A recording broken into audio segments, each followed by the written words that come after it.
The first real red flag wasn't when she borrowed my hairbrush. Though, yeah, that was already pushing it. But when I got the Target delivery notification on my phone and opened it, thinking maybe I'd accidentally ordered something in my sleep or it was some random app glitch again, only to see her name on the order, her stuff, and my address typed in as if she'd always lived here.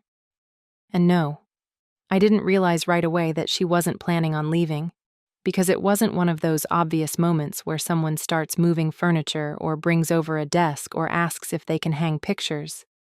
It was more subtle than that, like one little thing after another until suddenly everything around me looked familiar but felt just slightly off. Like my own apartment had been quietly rearranged to make space for someone else's life. And I guess it's not technically illegal to put your friend's address on a Target delivery, especially if you're staying over. But something about seeing Jenna A. in that font, under my name, with organic oat milk and collagen water headed straight to my fridge, made my stomach drop for half a second before I shook it off and told myself I was just being weird. It all started the previous Wednesday, when Jenna texted me one of those long, chaotic messages with random capitalization and like 8 crying emojis, saying her move-in fell apart last minute because her new landlord turned out to be shady, and there were bedbugs in the building and some paperwork got delayed. And could she crash at mine for a couple nights? Just till Monday, max, she promised.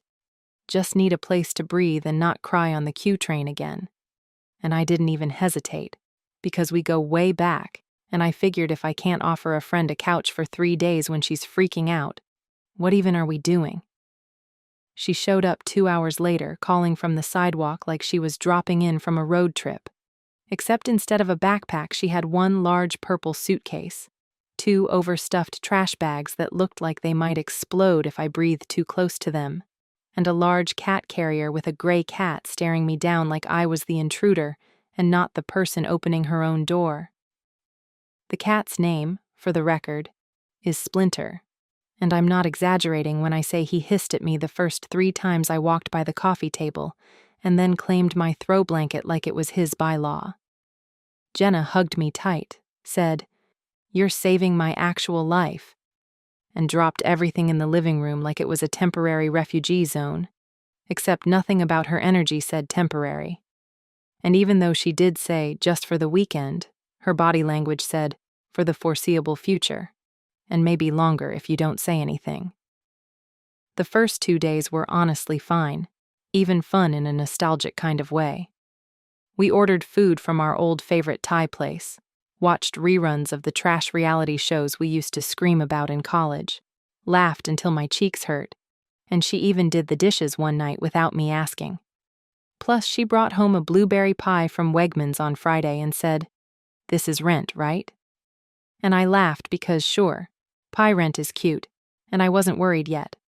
I think the shift started sometime Saturday, when I noticed a few of her dresses hanging neatly in the side of my closet that I don't usually use, and when I asked if she wanted me to clear more space, she just smiled and said, "Oh, I just didn't want them wrinkling in the suitcase," like it was the most normal thing in the world, and not her quietly claiming real estate in my 1-bedroom apartment. In the bathroom, her toiletries weren't just in a travel pouch anymore. They were arranged on the counter like she'd been living there for weeks, with serums and creams lined up by size, her toothbrush next to mine in a new holder I hadn't bought, and a bottle of dry shampoo I'd never seen before taking up the exact spot where I usually keep my razor. I still wasn't panicking, because none of this was technically bad, and Jenna was being sweet and polite and saying thank you every time I let her use something, even though she never actually asked first, which somehow made it harder to complain. Because how do you argue with someone who's smiling and saying, "You're the best, I owe you so big," while wearing your slippers and using your mug? But then the packages started showing up. It was Sunday morning, and I was still half asleep when I heard the door buzzer, and got up in my pajamas to grab the delivery.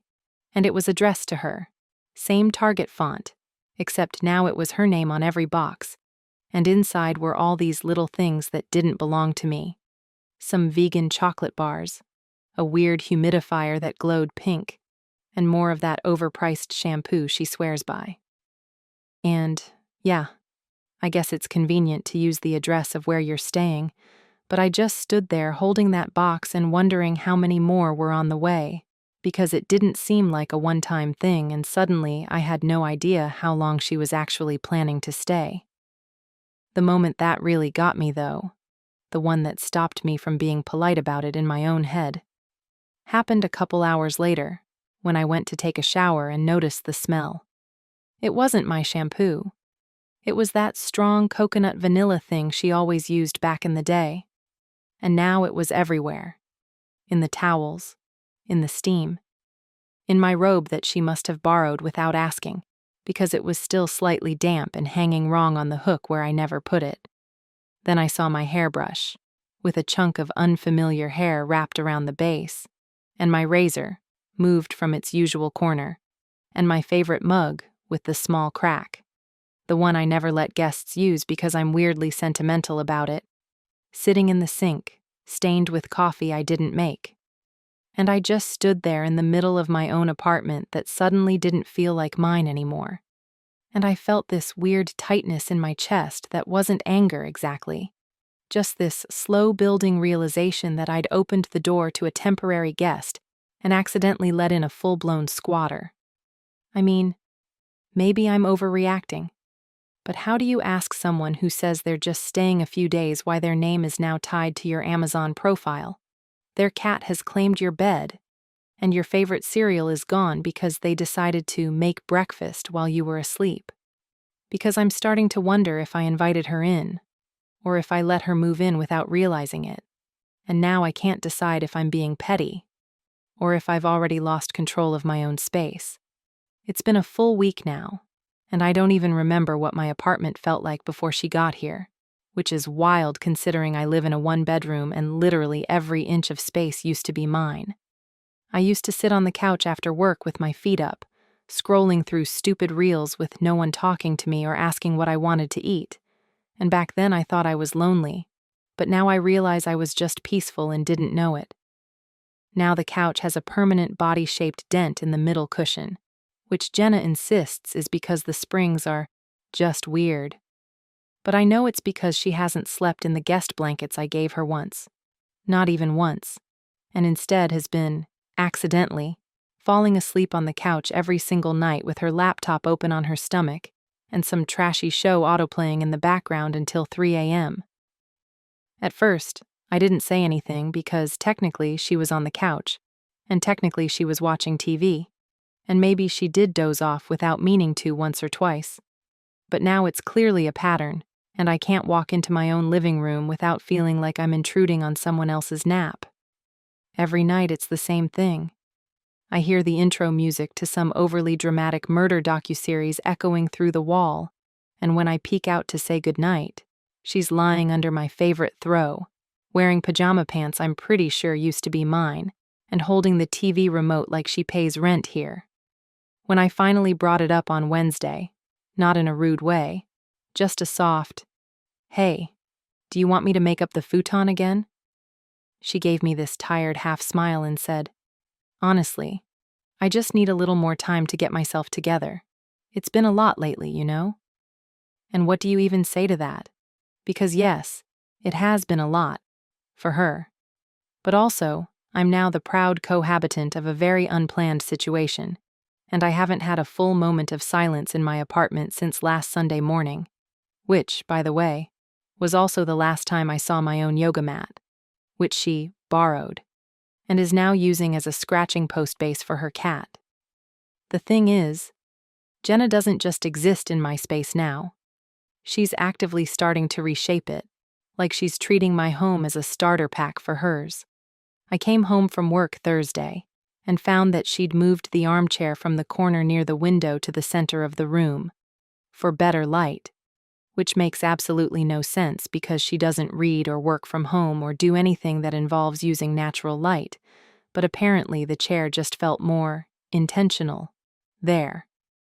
And then on Friday morning, while I was brushing my teeth, she walked by holding a rolled-up poster with a photo of some abstract art piece I'd never seen before, and casually asked, Do you think this would look good above the TV? Like we were redecorating together. Like this was a shared vision, and not my lease and my bills, and my one bedroom where I used to feel completely at ease. I keep trying to remind myself that it's not forever, that she's going through something, that I'm being a good friend, but it's getting harder every time I see another one of her things replace one of mine, especially because she acts like all of this is completely normal. At one point, she even pulled out a weird macrame plant holder from one of her bags and held it up, asking if I had a spare hook for the ceiling, which, no, I don't, because I didn't plan on hosting a pop-up Etsy shop in my living room. And then there's the cat, which honestly deserves its own chapter because Splinter is a menace with fur and attitude, and no sense of personal boundaries. He knocks over my plants every morning without fail, and when I try to stop him, he stares at me like I'm the intruder in his house. He's clawed up 2 corners of my area rug and keeps chewing on the zipper of the throw pillow I actually liked, the one I picked out after a 4-hour spiral on Pinterest. And now there are holes in the fabric I can't unsee. He also yowls like a demon at night, just walks around howling into the dark, like he's summoning spirits or protesting rent control, and Jenna always says the same thing. He's just stressed, he's very sensitive to change, which would be more believable if he didn't also try to climb the curtains while she's laughing and calling him her little gremlin. It would be funny, I guess, if it wasn't my stuff and my sleep and my mental bandwidth that's taking the hit.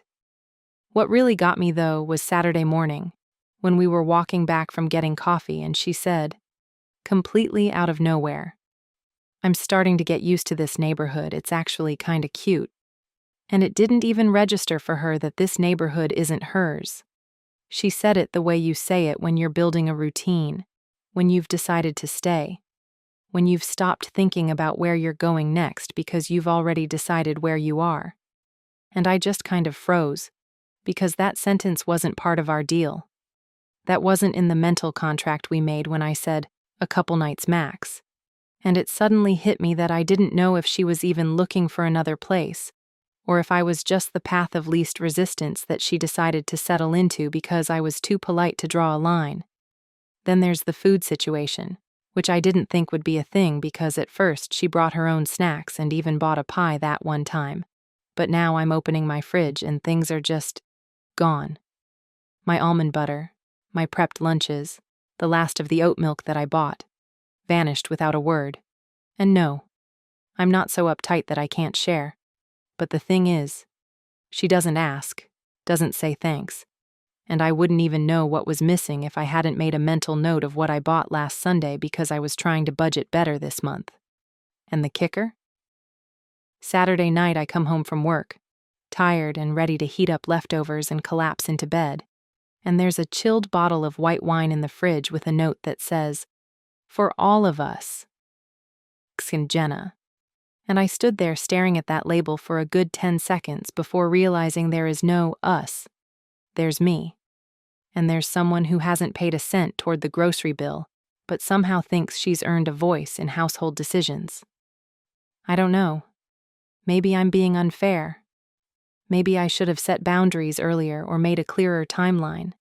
Maybe I'm just bad at confrontation, and now I'm stuck in a situation I don't know how to undo without making it weird. But the truth is, I'm starting to feel like a background character in my own home. And the more comfortable she gets, the more invisible I feel. And that scares me more than I want to admit. I came home from work on Tuesday completely drained, the kind of tired where even your socks feel like too much effort, and all I wanted was to change into my comfiest hoodie, lie on my bed in total silence, and not speak to another living soul for at least 45 minutes. I'd had back-to-back meetings, barely ate anything except a sad granola bar at 2 p.m., and I was already dreading the dishes I knew were waiting in the sink.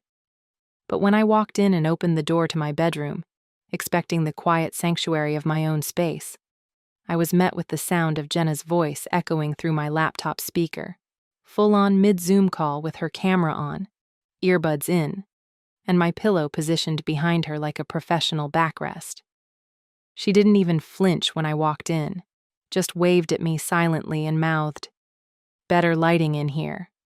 Like I should be grateful she was making my bedroom look functional to a bunch of strangers on her work-from-home meetup that she wasn't even invited to until yesterday. I stood there for a good 5 seconds, still holding my bag, just blinking at her like I was trying to process which part of this situation I should be more annoyed by.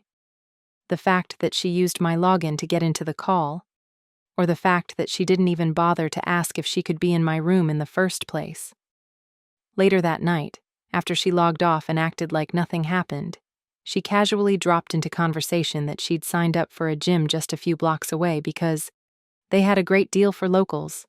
And I didn't say anything at first because I was still stuck on the fact that she said locals, like she was part of the zip code, but then she said, "I used your address, hope that's cool." And I had to laugh. Not because it was funny, but because I was so shocked I didn't know how else to react. And maybe I'm overthinking it. Maybe it's not a huge deal to use someone's address for a gym discount. But there's something surreal about someone calling your home address theirs so casually. Like it's been theirs all along and you just happened to be here first. It's not just the gym either. The next morning I passed my neighbor, the older guy across the hall who always waters his balcony plants with a little too much drama. And he smiled at me and said, "Tell your roommate I like her haircut." And I froze because he wasn't joking, and he didn't say your friend or your guest or that girl with the cat. He said roommate. And I honestly didn't know what to say back except nod and force a weird little laugh like I was in on the joke when actually I wanted to disappear into the elevator shaft and scream. This might sound ridiculous, but in that moment it felt like I was losing ground. Like people outside my apartment were starting to rewrite the story of who lives here without even asking me. And I didn't know how to correct them without launching into some awkward over-explaining mess that ended with, "She just won't leave, and I haven't figured out how to make her go yet." That night, something in me cracked just enough to try. I waited until we'd both eaten. Okay, fine. Until I made dinner for myself, and she sampled half of it with a fork straight off my plate. And I finally said, as calmly as I could manage, "Hey, I was wondering if you've had time to start looking at places, just to get a plan going." She froze mid-chew, looked at me like I'd kicked her cat, and immediately dropped her fork like she couldn't believe I'd say something so cold. Then she said, "I thought we were okay. I didn't realize you wanted me out that bad." And I swear her voice cracked just enough to make me feel like the villain in a made-for-TV breakup scene. I tried to backtrack a little, said, "It's not that I want you out, it's been a while now. And I thought we agreed it'd be temporary, and I just need to know there's a timeline." But it didn't matter. Her eyes were already glassy, and she shook her head and said, "I'm trying, okay? It's just been really hard emotionally." And then she got up and went to the bathroom and shut the door like I'd just told her she was a burden I couldn't carry anymore. And maybe I had, in a way, even if I didn't mean to say it out loud. About 20 minutes later, while I was still sitting on the couch trying to figure out if I'd just ruined our friendship forever, I heard Splinter making that god-awful low howl from the hallway, followed by the unmistakable sound of liquid hitting carpet. And when I rushed over, sure enough, there he was, squatting and finishing his business on my rug. The one that used to sit under my coffee table but now lived a little to the left because Jenna said it flowed better that way. I called out for her, trying to stay calm, and when she came out of the bathroom and saw the mess, she looked at me and said, "Ugh, I'm sorry. He's just picking up on the energy in here lately. He senses stress."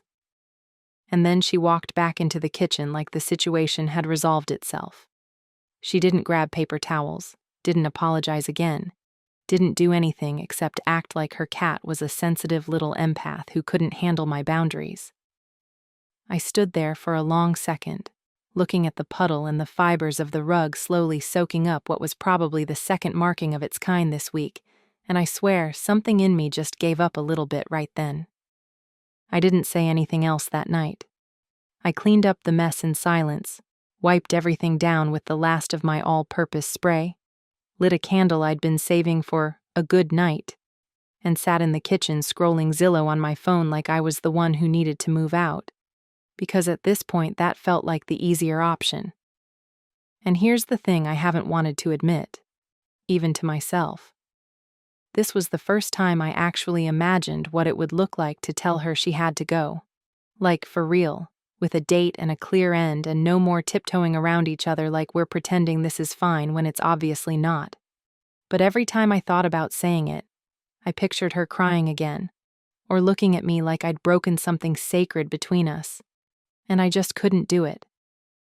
I kept seeing that look on her face when I brought up her finding another place. That mix of betrayal and wounded pride and something that felt uncomfortably close to guilt-tripping, and it shut me down. Because yeah, maybe I want my space back, and maybe I'm drowning in resentment every time I see her gym fob on my key hook, but I also don't want to be the person who kicks someone out when they're clearly already struggling. So I did nothing. Again. And now I don't know if I'm being kind, or if I'm just being a coward. There's something uniquely maddening about realizing your things are disappearing one by one, not because you lost them or forgot them somewhere, but because someone else just silently absorbed them into their daily routine like they were never yours to begin with. It started small.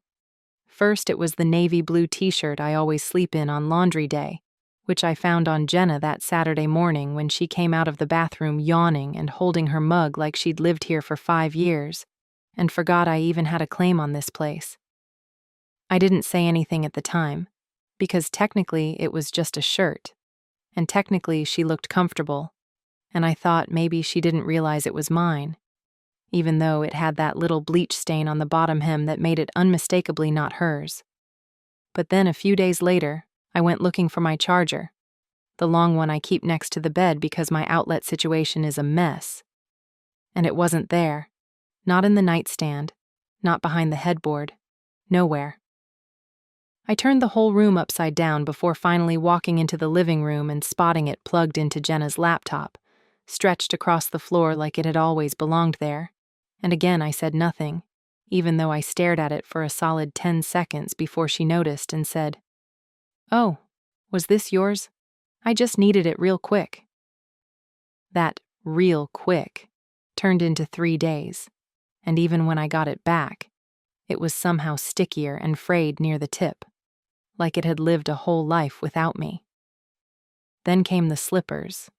Not expensive ones, just the soft gray ones from Target with the squishy insoles that made me feel slightly less dead inside during winter.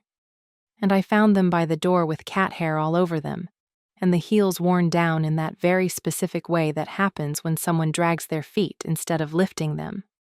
Jenna didn't even look surprised when I pointed them out, just said, "Oh, you weren't using them."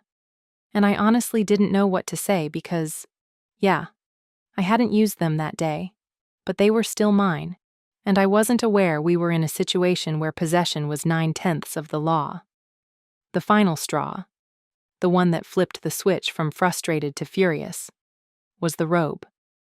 Not just any robe. My robe. The soft pink one I bought with a birthday gift card from my mom. The one I never let anyone borrow because it still smelled like that eucalyptus candle I burned for a week straight after a breakup. The one that made me feel like a real adult even when everything else was falling apart. I walked into the bathroom Thursday night after work, tired and cranky, and ready to soak in the hottest shower known to man. And there it was, hanging from the hook, wet, wrinkled, and very obviously used. Jenna walked by sipping tea and said, "Oh my God, that robe is heaven," like we were roommates swapping spa products. And I just stood there with the towel in my hands, staring at her like she had lost her damn mind. I didn't even try to pretend anymore. I just asked, flat out, "Why are you using my stuff without asking?" And she blinked at me like the question didn't make sense, then started stammering about how she thought it would be okay, and how she figured we were sharing things anyway. And I cut her off because at that point I was so done tiptoeing around her feelings I couldn't physically make my mouth form another polite sentence. The conversation escalated fast, not because I yelled, I didn't, but because I finally said something she couldn't guilt her way around. I told her this wasn't working anymore, that it hadn't been working for weeks, that I didn't feel like myself in my own home and that her presence had stopped being comforting and started feeling invasive. She froze for a second, then her face crumpled, and just like that, the tears started. She said I was being so harsh lately, that I'd changed since she moved in, that I wasn't being real with her anymore, and it felt like I was just waiting for her to fail. I wanted to scream, honestly, because I've spent the last 3 weeks trying not to explode, trying to be the chill, accommodating, understanding friend, and now suddenly I was being told I was the cold one, the distant one, the fake one. She said, and I quote, "It's like you don't even like having me here." And I had to stop myself from saying, because I don't, because I knew that would turn a tense moment into an emotional nuke. Instead, I took a deep breath, sat down on the edge of the couch she'd turned into her personal bedroom, and said, "I think we need to set a real timeline. You can stay 2 more weeks, and then we'll figure out a move-out date that works. But this can't be indefinite. I need my space back." She looked down at her tea and didn't say anything, just nodded, which I took as agreement. No more back and forth. I felt like we'd finally had a grown-up conversation, even if it came 2 weeks too late. I went to bed that night feeling like something had shifted, like maybe she was finally going to respect my space, or at the very least start preparing to leave. I slept surprisingly well, but the next morning I woke up to an unusually quiet apartment. No cat yowling, no TV echoing through the wall, no kettle boiling. I walked into the living room and stopped cold. Her bags were gone, her shoes, her jacket, the hideous throw pillow she brought from her old place, all of it. Even the cat food was missing. At first I felt relief, like maybe she decided to be the bigger person and just leave. But that relief lasted exactly 2 hours, until I went to grab the mail and found the apartment building's envelope tucked into the pile, marked with red highlighter and the words, "Action needed." Inside was a formal notice from the property manager's office, stating that a request had been submitted to update the lease agreement to include a second tenant, specifically, one Jenna A., as an authorized occupant and co-signer, effective immediately, pending my approval. My jaw actually dropped. I read the letter 3 times in silence before sitting down on the edge of my bed like I was trying not to throw up. Jenna, the same person who cried about feeling unwanted, who said she didn't feel safe anywhere else, who agreed to leave in 2 weeks, had gone behind my back and tried to put herself on my lease. The audacity, the full-body nerve. She'd used my address, my name, my apartment, and tried to make herself an equal part of it legally, like it was her right, like she was entitled to this space because she'd spent 3 weeks in it, because she'd used my robe and my charger and my damn couch. I didn't even know this was something you could just submit online without telling the current leaseholder. Apparently the system lets anyone initiate a request, and it's up to me to approve or reject it. But still, the fact that she did it at all made me feel like I'd been punched in the stomach. And now I have no idea what she's planning next, or if she actually thinks this is some kind of workaround, like she can just force herself into my life by filing a form and hoping I'm too passive to do anything about it. What kind of person does that? And more importantly, what do I even do now? The next morning I walked into the leasing office with a pit in my stomach and a folder in my hand, like I was about to present a case in small claims court, except the only evidence I had was a printed screenshot of Jenna's lease application, and the dull, embarrassed look on my face that said, "I didn't think it would get this far."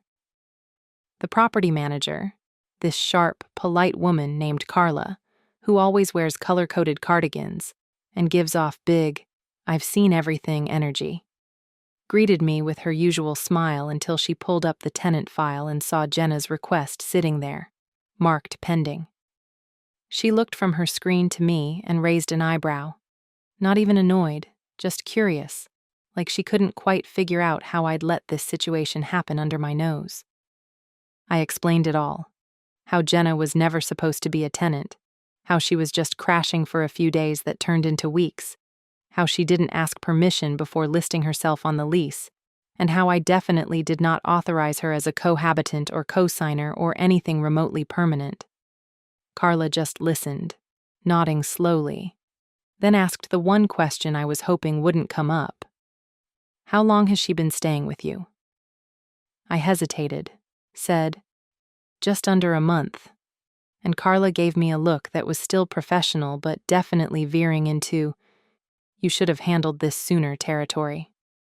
She didn't say I was irresponsible, but it was in her eyes, in the way she asked, was there anything in writing?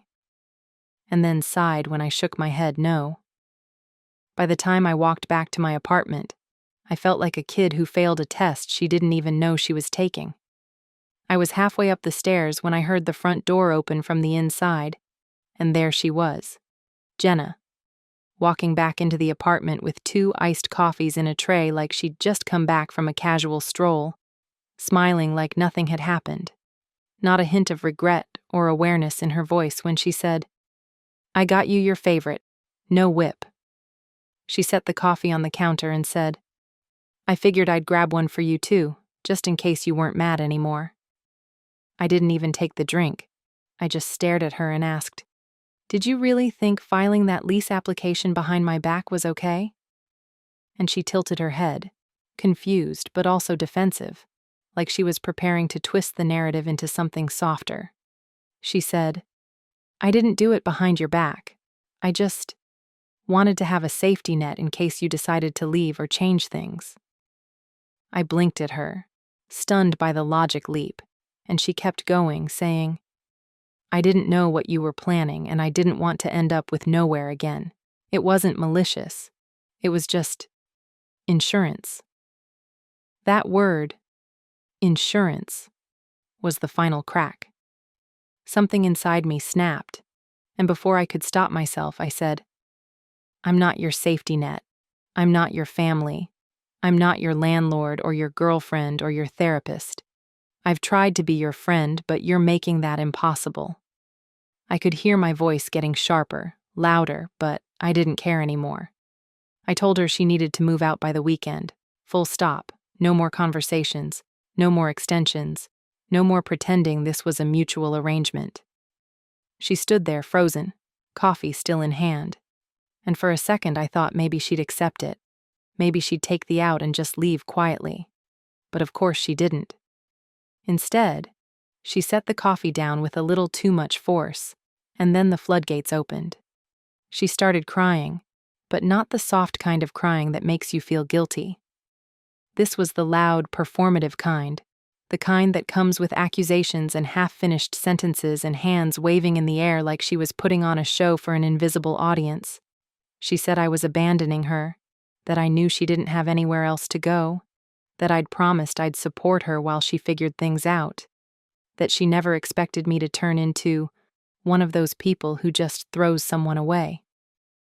I tried to stay calm. I said, I didn't throw you away. I gave you 3 weeks. I gave you my home. You took advantage of that. But she wasn't listening anymore. She kept talking over me, listing every time she'd been there for me. The time she brought me soup when I had the flu. The time she texted me during my breakup. The time she let me vent about my job. As if those moments somehow equated to rent, or justified trying to sneak her name onto my lease. She said, I thought we were real friends. And I said, real friends don't lie and take things that don't belong to them and pretend it's normal. Then came the line that truly sent me over the edge. You're acting like I'm some freeloader, like I'm nothing to you. And all I could say was, you left me no choice. That's when she called me a traitor, loud and clear. She said I betrayed her, that I turned on her when she needed me the most, that I was being cruel and selfish, and that maybe I'd been fake all along. And then she stormed into the bedroom, grabbed the duffel she never fully unpacked, stuffed it haphazardly with half her clothes and whatever makeup she had on the bathroom shelf, and marched toward the door with all the drama of someone being evicted from a reality show. But before she left, she turned to me and said, "I'll come back for the cat. Just a couple more days. I need time to figure things out." And then she left, with the door wide open and the tension still buzzing in the air like static. I stood there for a long time, not moving, not saying anything, just looking around the apartment that was finally quiet again, but somehow messier than ever. On the counter were 2 half-drunk iced coffees and a crumpled paper towel. On the floor were cracker crumbs, probably from whatever she stress ate the night before. The robe she borrowed was still damp in the bathroom, tossed on the floor like laundry someone else would pick up. And the cat? Still here. Splinter was parked on my armchair like a bitter roommate, staring at me with his usual disapproval, and I realized in that moment that even though she was gone, her presence hadn't left. The apartment still smelled like her shampoo.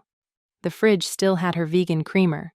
The couch cushion was still dented where she always sat, and the litter box was overflowing in the corner because, of course, she didn't clean it before she left.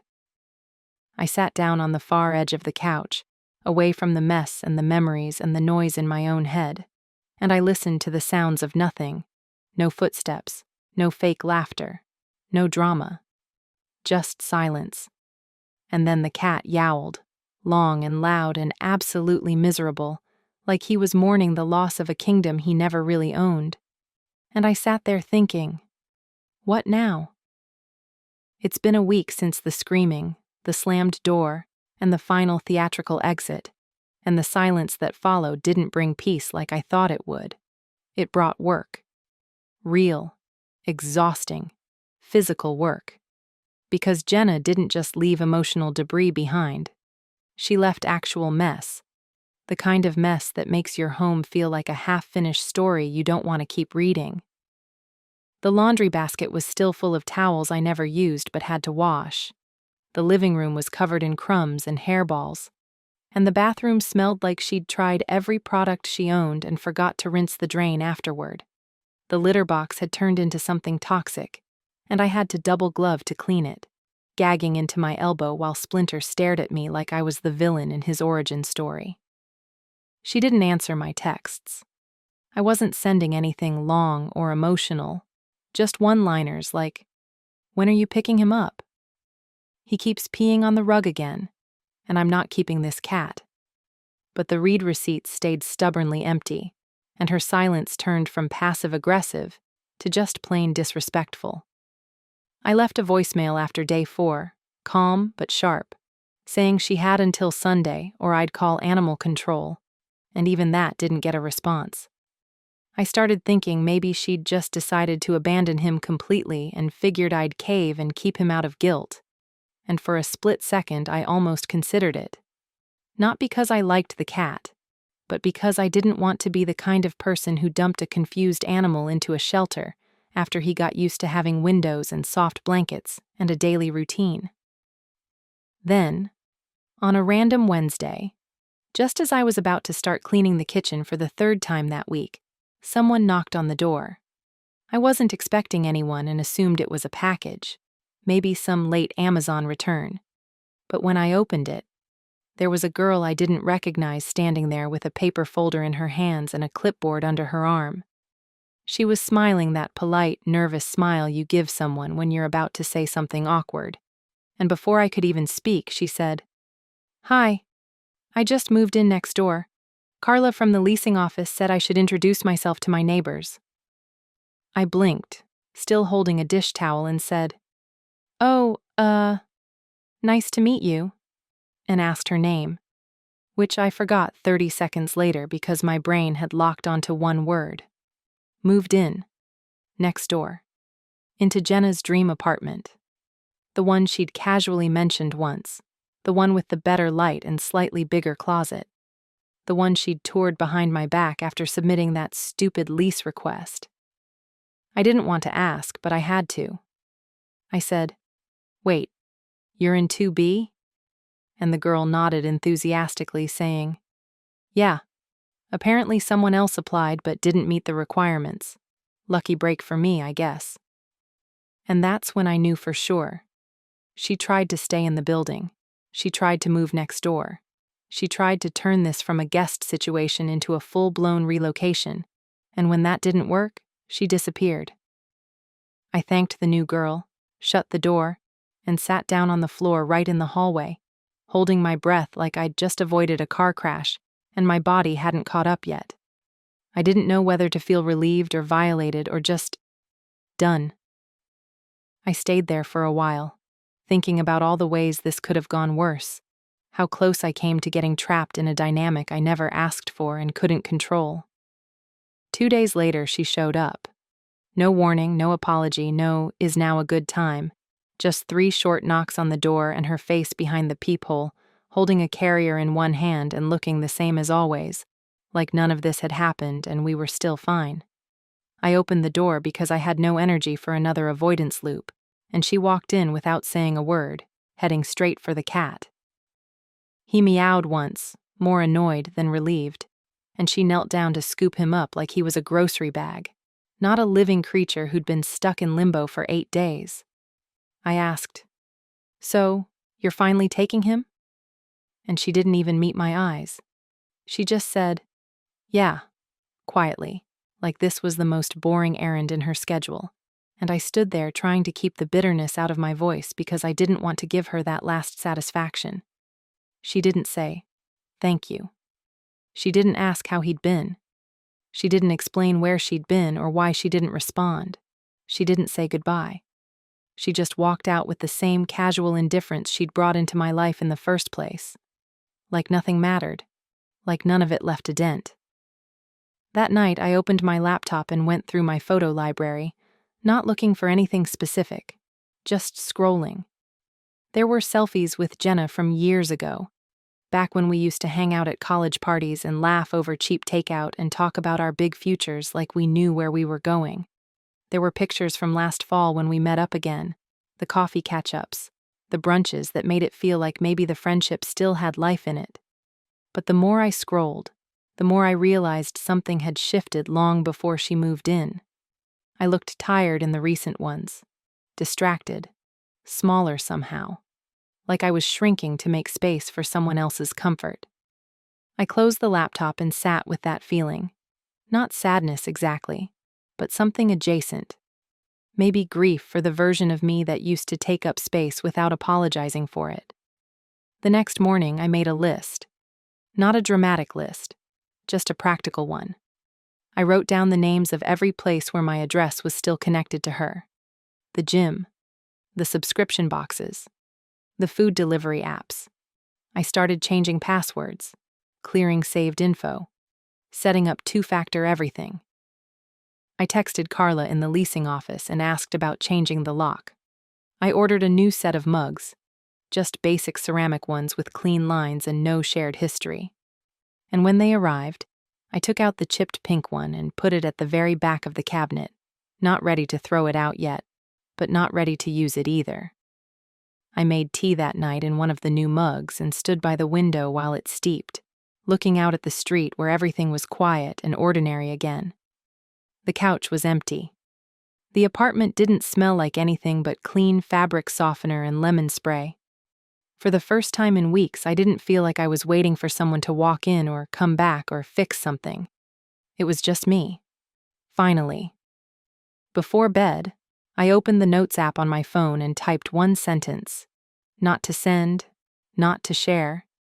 Just to remind myself that I wasn't doing this again. No guests. Not for the weekend. Not for a night. No exceptions.